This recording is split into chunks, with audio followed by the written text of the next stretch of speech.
Esta paraxá é em agradecimento a Hashem pelo aniversário de 8 anos de Ariela Hesed, que ela cresça no caminho da Torá e mitzvot com saúde e alegrias, oferecido por seus pais Abaú Avinadav e Leia Budnik.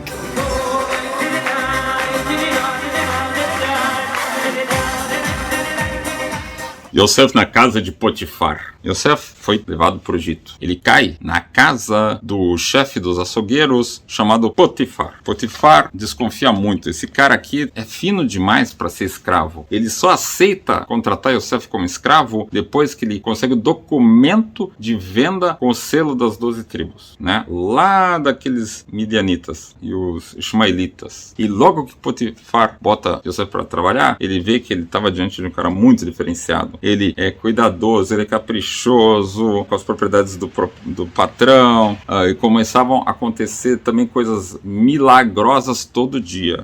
Por exemplo, assim, Yosef, me traz um copo de refrigerante. Na época eles tinham lá as técnicas deles para fazer um ponche fermentado, né? Refrigerante. Tá, aqui está. Não, mas eu quero gelado. Tá gelado. Mas eu quero vinho forte. Já tá forte, pode. Ia se transformando conforme o desejo do Potifar. E Hashem fazia esses milagres para Yosef. Para quê? Para que ele não tivesse que ter uma servidão tão amarga. Bem, eu vejo que você é bom de magia, hein? Diz o Potifar. Isso não é magia, eu só faço o que, né? Faço o que Deus manda. Não, mas você tá sempre murmurando. Não, é que eu tô sempre rezando para dar tudo certo. Mas eu não conheço esse teu Deus aí. Tu sabe o que acaba acontecendo? Hashem se revela por Potifar. Ele realmente é um rapaz diferenciado. Na honra de José, Hashem se revela por malvado Potifar. Alguns vão discutir, mas por que tanto carinho de Hashem para cima de Yosef? E basicamente por causa disso. Para pensar. Os outros já estavam criados e estavam perto da casa do pai. Yitzhak estava vivo, Yaakov estava vivo, mas Yosef estava só na mão de Hashem.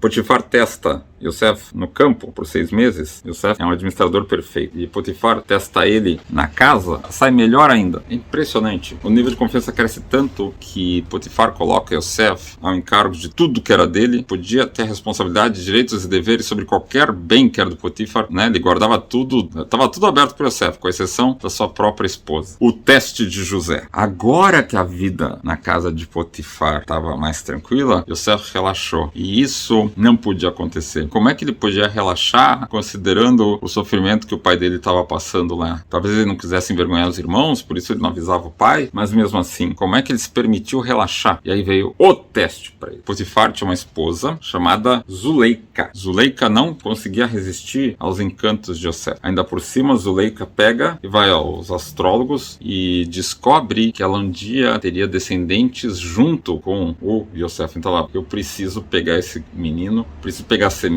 desse menino, fazer filhos com ele. Mas ela era casada com Potifar. Ela começa a ter uma atração irresistível. Ela se abre com as amigas. Não pode ser uma coisa, é só um escravo. Tá bom. Chama todas as amigas pra comer em casa, serve laranjas, frutas pra elas com facas afiadas pra poder tirar a casca. E aí ela diz assim, Yosef, entre aqui. Quando ele entra, todas elas ficam boquiabertas, cortam o dedo.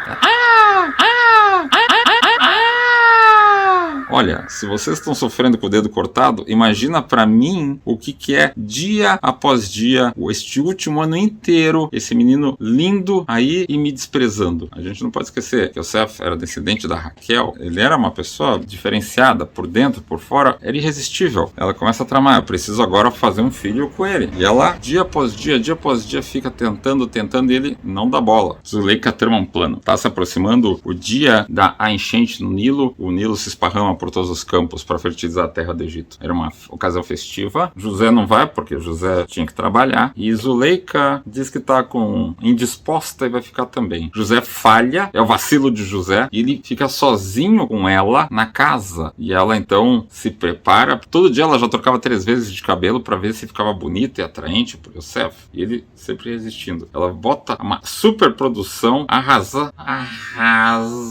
E é hoje que eu vou pegar esse menino. E ele, lá do outro lado. E ela fica bem no caminho. José, tu não vai trabalhar? E ela fica bem no caminho, ele passa por ela e ela o agarra. Hoje tu vai ser meu. José recusa enfaticamente. Ele fala assim pra ela, senhora Zuleika, bota uma coisa na cabeça. Eu sou descendente de Abraão. Abraão, para não respeitar o nosso Criador, ele foi jogado numa fornalha, não abandonou o seu dever. O filho de Abraão, Isaac, foi oferecido como sacrifício, só foi salvo porque Deus não deixou Abraão matá-lo. Hashem aparece para os membros da minha família. Imagina como é que eu vou aparecer diante de Hashem se eu estiver impuro com um pecado desses, de fazer uma maldade dessas, que é o adultério. Eu também tenho medo do meu pai, que mora lá em Eretz Canaan, por uma pequena transgressão que um irmão meu fez de mexer nas camas do meu pai com as suas esposas. Ele já ficou em desgraça. Eu também tenho medo do meu mestre Potifar, então nem pensa uma coisa dessas. E a Zuleika, não tenha medo, eu vou assassinar o Potifar. Então, vem cá, dona Zuleika, além de adúltero, eu ainda vou ser assassino. A Zuleika não desiste. Ela fala assim, ninguém tá aqui, ninguém vai saber, mas eu tenho medo de Hashem, do Criador. Ele vai saber. Ele não tá aqui, ele tá lá em cima nos céus. Nada tá oculto do Criador. Ela pega um cobertor e joga em cima da cabeça de um dos ídolos. E o Yosef fala assim pra ela, viu só? Você pode enganar um ídolo botando um cobertor em cima da cabeça dele, mas nada se esconde do meu Criador. O que eu posso fazer? Ela continua pressionando e pressionando. E o Yosef começa a enfraquecer aos encantos de Zuleika. Ele tava quase desistindo quando uma visão aparece diante dele. Ele vê a imagem do próprio pai, Yaakov, e da mãe, Raquel. Ele escuta Yaakov dizer assim, Yosef, um dia vai ter 12 pedras preciosas no peitoral do sumo sacerdote no templo de Jerusalém. E você quer faltar entre essas pedras? O significado disso é a própria presença divina vai morar no Rosh Mishpat, no peitoral do Cohen. Você quer estar fora disso? Quando ele ouviu isso, Yosef gelou. Ela, imagina, lindíssima, rica, a esposa do patrão agarrando o servo, ele gela e desiste. Ele resolve fazer o quê? Sair correndo. José resistiu ao teste. José conseguiu fugir de cometer um pecado. Yosef é um tzadik. Yosef não falha. Isso gera consequências tão grandes até hoje. Todo mundo, quando larga esse mundo, fazendo, vem cá, por que você não cumpriu a Torá e os mandamentos? Ah, porque eu era muito pobre. Então vou mostrar sábios, como era o caso de Hillel, que era paupérrimo, e mesmo assim, o pouco que ele tinha, ele dava metade para a família, metade para estudar a Torá. Um dia encontraram ele congelado na clarabóia da casa de estudos para não perder a aula, porque ele não tinha dinheiro naquele dia. Imagina. Então, o que a gente pode dizer? Porque não tinha recursos que a gente deixou de estudar a Torá? Ah, então por que você não estudou a Torá? Porque eu tenho muitos bens materiais. Mas vem cá, não era o caso de Elazar ben Harsum, Rabi Elazar ben Harsum, tinha tantos bens, mas tantos bens, e ao mesmo tempo ele se devotava o tempo todo para estudar a Torá. Ele delegava a administração desses bens a pessoas de confiança. E por que você não pode fazer isso também? Reduzir um pouco as tuas atividades comerciais para poder botar um pouco mais de Torá na tua vida. Então não é porque é pobre e nem porque é rico que alguém está com desculpa de não se dedicar para o seu propósito na vida maior, que é sair melhor do que entrou nesse mundo. E vem cá, e para você que tem o sangue quente, que as tentações desse mundo, comida, bebida, mulher bonita, seja lá o que seja a fraqueza que bata na pessoa, não vai resistir diante da história como a de José. A gente pode sempre sintonizar uma frequência de nosso melhor propósito. Você sonhou, você quer alguma coisa diferente para a tua vida? Te agarra nisso, que Deus vai te ajudar. Não importa os argumentos que o outro lado traga. Você lembra da imagem do teu pai, da tua mãe, se você gostaria de ser visto perdendo o jogo. Ah, mas meu pai e minha mãe não são aquela coisa. Ilusão tua, você que não enxergou eles de verdade. Te esforça mais e tu vai ver o amor com que você foi feito. Sempre, sempre. Ou no mínimo, o teu grande pai, que é o pai do céu, que te traz nesse mundo aqui, nessa vida maravilhosa que é a mãe da gente. Depois da história das escolhas de José, a gente quer ficar de fora do mérito de ter feito uma diferença nesse mundo? Muitos vão dizer o seguinte: não, aconteceu que uma nobre romana falou, vem cá, estão me escondendo, essa história aqui é meio passar a mãozinha na cabeça, José não foi tão bonzinho assim. Mas o grande argumento justamente é o seguinte: olha, se a Torá não oculta pecados de pessoas que estavam na casa do pai, que estavam perto do dono da caneta, como aconteceu, como a gente viu agora na história do Yehuda, que estava perto neto do Isaac, do Jacó, não, os pecados dele não foram escondidos. Ou então, história como aquela do Reuven com a Bilá, na paraxá anterior. Por que iria fazer ou passar a mão na cabeça testes e pecados e deslizes de um mero escravo como era Yosef? Ao ouvir isso, uma nobre romana que era cética quanto a essa história ser verídica, falou: realmente suas palavras são verdade e a tua Torá é verdade. Yosef, ao se guardar contra a imoralidade do Egito, pavimentou o caminho para os seus descendentes no exílio, para que mantenham um elevadíssimo padrão moral, que é o que a gente identifica no povo de Israel e a todos que são ligados ao estudo da Torá, da Bíblia, até hoje. Yosef é atirado na prisão. Yosef corre. Zuleika, a esposa de Potifar, treme. E agora? O que vai ser? Meu marido vai descobrir, tô ralada. Então, o que ela faz? Ela faz uma baita de uma trama. Ela fala com as amigas dela: vocês têm que me dar cobertura. Digam pros seus maridos que o José tava dando em cima de vocês também, senão eu vou estar ferrada. Elas fazem isso, e quando o Potifar tá voltando da festa, da comemoração que ele tava, ele vê todos os amigos dele: vem cá, minha mulher tá falando que o teu escravo José andou dando em cima delas. Isso, o José não pode ser? É isso mesmo, tá aí, ó, pode ver. Realmente a Zuleika já tava com roupas bem mais simples. Ele tentou, olha só, olha aqui, olha o manto aqui, ele puxou, bibi, bibá, tentou me pegar, bibi, bibá, tentou me pegar, bibi, bibá, tentou me pegar. Botar toda a história pra cima do José. Ele fica louco da vida. Como assim? Eu te confiei, José, como é que você faz uma coisa dessas comigo e tal? Yosef reza pra Hashem: não dá bola pra esse guri, olha só o que ele fez, bibi, bibá, tentou me pegar, tal, eu vou mandar matá-lo. Não manda matá-lo. Claro, se matasse Yosef, ela não ia ter chance nenhuma de fazer filho com ele. Não.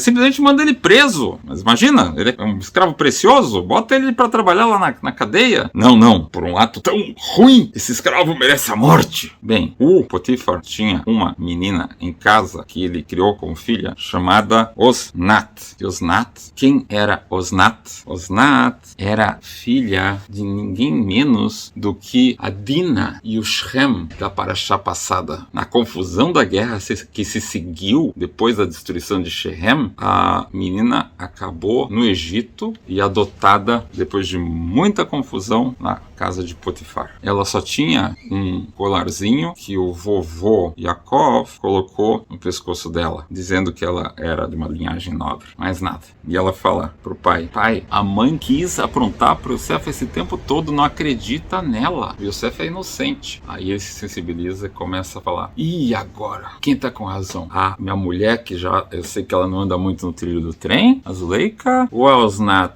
a minha filha adotada? Ele procura os sábios do Egito e eles dizem o seguinte: me diz uma coisa, de que lado o chale da Zuleika estava rasgado? Do lado dela ou do lado do Yosef? Porque se ele fugiu dela, está rasgado do lado externo do chale. Se está rasgado do lado interno, é que ela fugiu dele, que ele tentou agarrá-la. Isso vai dar a decisão. Sabe de que lado estava rasgado? Não precisa ter muita dúvida que o chale de Zuleika estava rasgado do lado de José. Ele é inocente. Mas esse escândalo todo... Então Potifar chamou Yosef e fala: Yosef, eu sei que você é inocente, mas eu sou obrigado pelo sistema a te colocar na prisão. Tá todo o povo falando de mim e da minha mulher. A corda vai estourar do lado mais fraco. Yosef vai pra cadeia, ele ficava na cadeia durante o dia e à noite ele era puxado pra casa de Potifar para fazer o serviço e a contabilidade. E rapidamente Yosef, mesmo lá na cadeia, acaba se destacando e virando o chefe de todo mundo, e o carcereiro já não queria saber de nada, era tudo a responsabilidade do Yosef, com exceção da chave de poder ir embora. Vocês acham que a Zuleika desistia? Bibi, bibá, tentou me pegar. Ela continuava assediando Yosef. Ela fala assim: tu vê só, eu fui capaz de te botar em cadeia, então acho bom você agora ceder aos meus encantos. E o Yosef fala pra ela: eu já tô na cadeia mesmo. Hashem é que faz o julgamento dos oprimidos. Eu vou te manter preso pra sempre. Hashem liberta os prisioneiros. Eu vou te deixar sem comida. Hashem alimenta os famintos. Se você não fizer o que eu te mando, eu vou mandar te acorrentar. Hashem liberta os acorrentados. São as bênçãos matinais que a gente fala até hoje de manhã. Eu vou te estimular esticar até arrebentar. Hashem levanta os que estão encurvados. As bênçãos matinais, que a gente fala, os judeus falam isso todo dia de manhã. Eu vou furar teus olhos. E ele fala, só que eu fiquei fofinho, Hashem abre os olhos dos cegos. São as bênçãos que nós agradecemos pela visão, mesmo quem não tem visão, a gente agradece a Hashem porque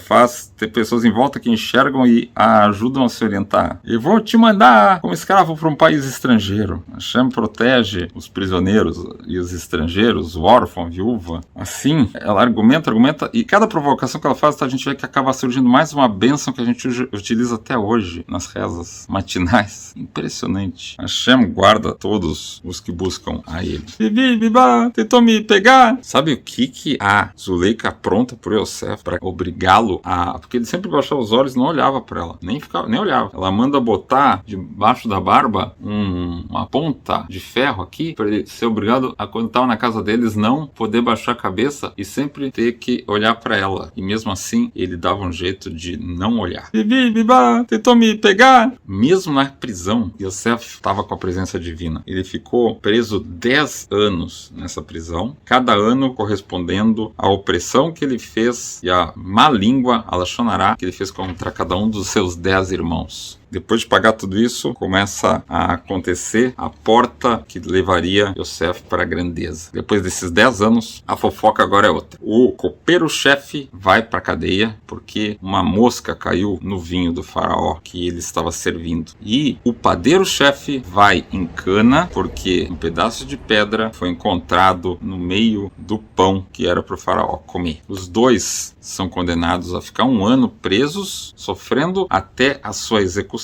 ser decretada. Enquanto isso, o julgamento corre e eles totalmente angustiados. Yosef não se preocupa com o próprio sofrimento, se solidariza e pergunta para eles o que os afligia tanto, além de naturalmente estarem na cadeia. E os dois dizem que a gente teve sonhos. Na verdade, os dois tiveram sonhos com 2 metades. O sonho do primeiro teve, na segunda parte, a interpretação do outro. E assim, cada um teve seu sonho. O padeiro sonhou com a interpretação do sonho do copeiro e o copeiro sonhou com a interpretação do sonho do padeiro. E Yosef podia rapidamente interpretar a partir dessa maneira, mas ele fala, não, de Hashem que vem a solução e a interpretação dos sonhos. Por causa dessa humildade é que ele seria tão elevado daqui a pouco na hierarquia do Egito. Porque ele sempre atribuía a Hashem e não a ele mesmo os milagres e maravilhas que ele performava, muitas vezes meramente com as capacidades que ele tinha, intelectuais e de trabalho. Então, o copeiro diz assim, sonhei com uma vinha com 3 ramos. Imediatamente elas brotaram e floresceram. Quem são esses 3 ramos? Era o futuro do povo hebreu. Eram os ramos que iriam salvar o nosso povo mais adiante, mesmo lá no Egito, que seriam Moshe, Aaron e Miriam. Como você sonhou com uma coisa tão positiva, de certo, a sua salvação já está a caminho. E em 3 dias você será libertado. E o padeiro, você tá certo, exatamente essa é a interpretação do sonho. E você, padeiro, o que você sonhou?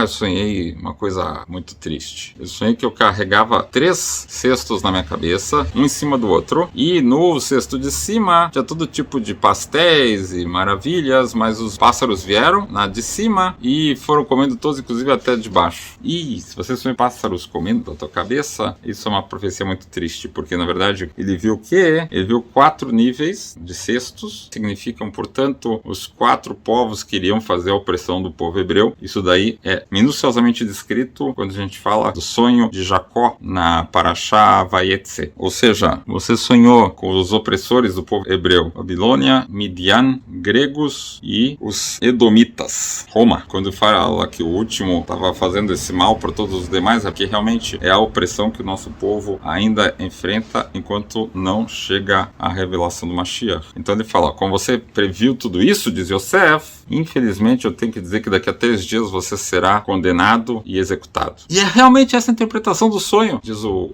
lembra o copeiro. E foi exatamente o que aconteceu. Em 3 dias, eles viram que a mosca caiu por acaso, caiu inadvertidamente no copo do faraó. O copeiro é perdoado e restaurado à sua posição. Enquanto o padeiro devia ter tido muito mais cuidado, porque realmente com uma pedra que poderia ter ter sido perfeitamente peneirada na produção, ele gerou um risco gravíssimo do faraó se engasgar e morrer. E, portanto, ele foi condenado à execução. Aí Yosef faz um baita no vacilo. Ele vai e fala pro copeiro: olha, tu tá saindo daqui e você vai lá pro faraó, vê se lembra de mim para me tirar daqui. Lá no céu se diz, como é que um tzadik vai se basear na memória de um malvado e não diretamente comigo? Porque, por um lado, é obrigação de toda a pessoa, de todo hebreu, fazer o máximo possível para sair das situações negativas. Ao mesmo tempo, quando você é um tzadik tão diferenciado, onde você percebe a grande verdade que é da nossa vida, de que tudo realmente é da mão de Hashem, uma dependência completa da mão de Hashem para a gente viver, da bondade divina, não atribui a ele qualquer salvação, é uma coisa muito grave. Hashem segura ele na cadeia por mais 3 anos porque ele foi pedir ajuda para uma criatura e não para o Criador. Algumas importantes ponderações sobre essa paraxá. A principal mesmo que a gente pode botar na cabeça: a gente precisa manter a nossa mente longe de cobras e lagartos, e a melhor solução para isso é a gente ter o quê? O tempo todo na nossa vida Torá. A Torá rejuvenesce, a Torá